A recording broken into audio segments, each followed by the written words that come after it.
Bismillahirrahmanirrahim. Resul-i Khudê sallallahu aleyhi ve sellem fermand ke ji Benî İsraîliyan sê mirov hebûn, yek gurî, yek keçel, yek jî kor bû. Xwedê xwast ku van her sê mirovan biceribîne. Ji bo wan îmtîhan bike di şeklê mirovan de melekek şand bawan. Qastê Xwedê serê pêşî çoba gurî û jê re got: Herî zêde tu çi hes dikî? Tu çi dixwazî? Mirovê gurî got: Ez reng û cildekî xweşik dixwazim, qena mirov min kerîh nebînin.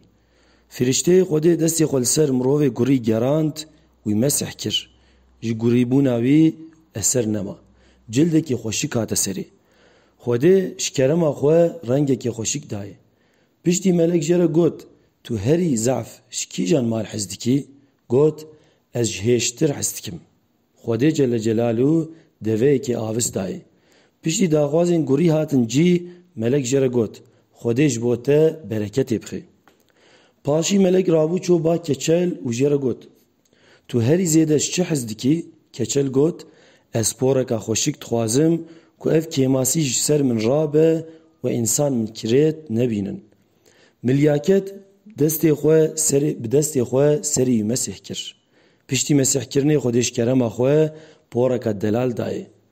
Piştî melek dîsa jê pirs kir: Tu zêdetir ji kîjan mal hez dikî? Mirovê keçel got: Ez zêdetir ji çêlek hez dikim. Xwedê jî ji kerema xwe çêlekeka avis daye. Melek jê re jî got: Xwedê ji bo te bereketê bixe. Qastê Xwedê piştî çoba mirovê kor. Jê re jî got: Tu herî zêde ji çi hez dikî? Mirovê kor got: Ez dixwazim ku dîsa çavê min bibîne, qena ez mirovan pê bibînim. Melek wî jî mesih kir. Xwedê ji kerema xwe dîsa ronahiyê xiste çavên wî.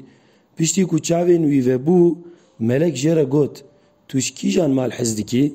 Got: Ez ji pez hez dikim. Xwedê Teala pezekê afis nesîbê wî kir. Piştî demekî deve, çêlek û pezê wan za, herêkî newalek heywanê wan çêbûn.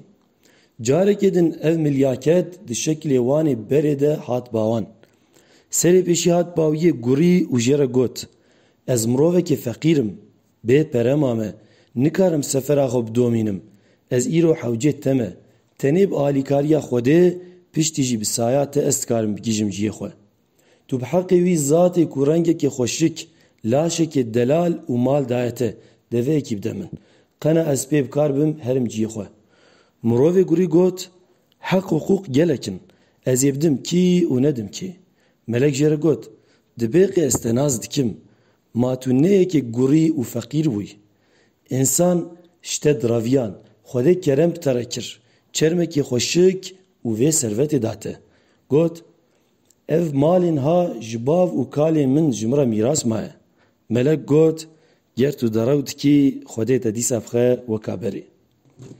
Piştî melek li ser şeklê wî berê hat ba mirovê keçel û jê re weka ku ji hevalê wî berê re got, wî jî weka yê gurî cewab da.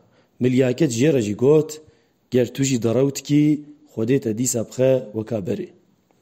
Piştî melek li ser şeklê wî berê hat ba mirovê kor û jê re got: Ez mirovekî feqîr û miskînim.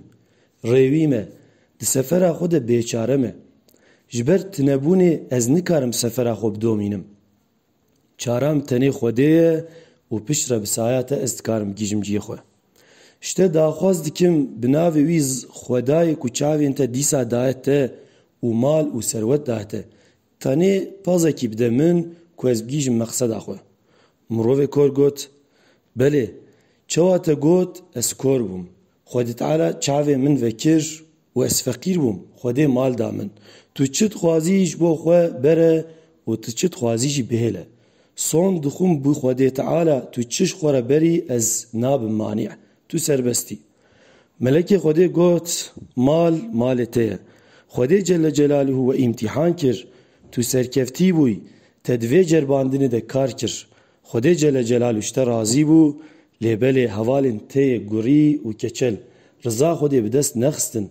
Wan her duwan di vê cerbandinê de xisarekê mezin kir.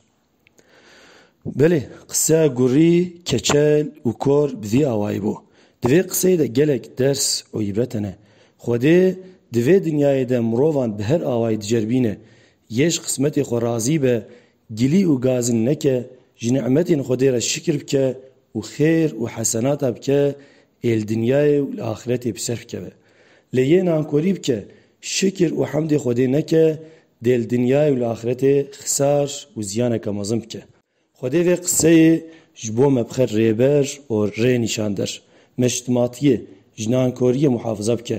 Alîkariya feqîr, neçar û mezlûman nasîbê me jî bike. Amîn, amîn.